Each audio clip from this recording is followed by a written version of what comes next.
কিরকম লাগছে? আপনার মানে ছুটি আসছে উঠেছিলাম অটোতে, এখান থেকে বটতলা আসছে নেমেছি, সঙ্গে সঙ্গেই মানে একটু পরেই মনে পড়েছে যে ব্যাগটা গাড়িতে রয়েছে।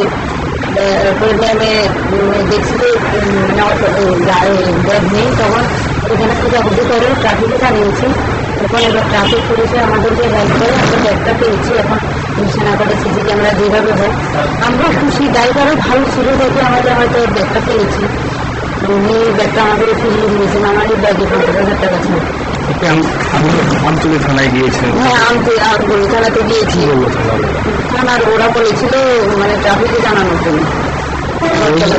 এই যে ট্রাফিকের যে ভূমিকা, এটাতে আপনি কিরকম লাগে?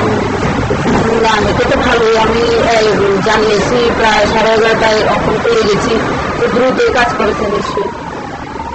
কোথায় থেকে কোথায় আসছেন? বিলোনিয়ার থেকে আগরতলা এসেছিলাম। বাই ট্রেন নাকি? বাই ট্রেনে আসছিলাম, কিন্তু সিদ্ধিনগর থেকে অটোতে উঠেছিলাম।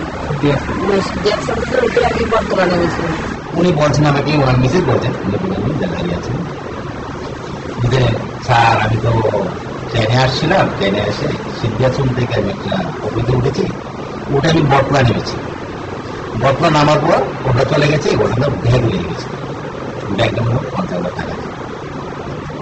তোমার শুনে আমি দেখলাম কথা কটার সময় হবে, 10:30টার সময়। এতক্ষণ দেখতে গেছে, এখন প্রায় 9:30 বেজে গেছে। এতক্ষণ করে আসলে তো আমি যথারীতি না বুঝতে পারে অন্য মানুষ থেকে প্রথম থানা গিয়েছি, আমাদের থানাতে গেছি, থানাতে গেছি, আবার স্টেশনে গিয়েছি, তারপরে তখন চিন্তা করে এখন কি করা যায়।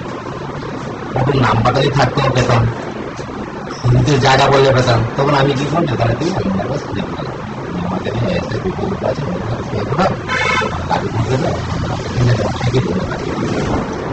পাঠিয়ে দিয়ে আমি স্টেশনে পাস করলাম। দেখো সারা পরীক্ষার সময় সিদ্ধার্থন থেকে এই মহিলা এবং উনি দাদা কোন অটোতে উঠেছে, আমরা ক্যামেরা কাভার আমরা দেখছি, আমরা আরো আমাদের সিসিটিভি ক্যামেরা আছে। যথারীতি যখন দুটা 5টা পেয়েছে, কতবার টেস্ট করতে পেরেছে, ওটা পেয়েছে, নাম্বারটা পেয়েছে। নাম্বারটা টেস্ট করার পর আমরা দেখতে পাই যে টেলিফোন নাম্বার, রেজিস্ট্রেশন নাম্বার এক থাকে, তখন ওর নাম্বারটাকে কন্ট্যাক্ট করতে পারে। তার সঙ্গে পেয়ে আমাদের ব্যাংক থেকে ওনার সঙ্গে কথা বলেছেন, আমি আছি, কাছাকাছি ব্যাগটা আছে। ওই বন্ধুগুলো ওই সময় মিনিমাম লাগছে কথা হবে, তাকে টেলিফোন নাম্বার রেখে দিয়েছে। এবং আগে বলছে আমাদের কন্ট্রোল আসার জন্য যথারীতি ববিচল হাজার গেছে। তখন ওনার কাছে ব্যাগটা দেওয়া হলো, দেখেন আপনার ব্যাগের মধ্যে কী কী আছে দেখেনি। উনি ওনার জায়গা দেখা মতো যা যা ছিল আর্টিকেল ছিল সব দেখতে দিয়েছিল, এবং যাইটারও যে জিনিস বলেছেন টাকাও আছে। তো আমি দেখলাম যে আমাদের সিসিটিভি থেকে যে টেস্টটা পেয়েছি, যাতে একটা জিনিস করা হয়েছে, যে কোনো জিনিস হারানোর পর আমি সঠিক সময়টা বলতে পারি তার সঠিক করতেছি। এছাড়াও আজকে উনি একজন অটো চালক, উনি আজকে এখান থেকে নিজের অন্যখানে নিয়ে যেতে পারতেন, আগুন দিয়ে দিতে পারতেন, খুলে দেখতে পারতেন, কিন্তু উনি ওনার সততা বজায় রেখেছেন। আমরা প্রত্যেকে যেমন যে সততা বজায় রাখি, যে কাজই করে রাখেন, সততার অনেক মূল্য আছে।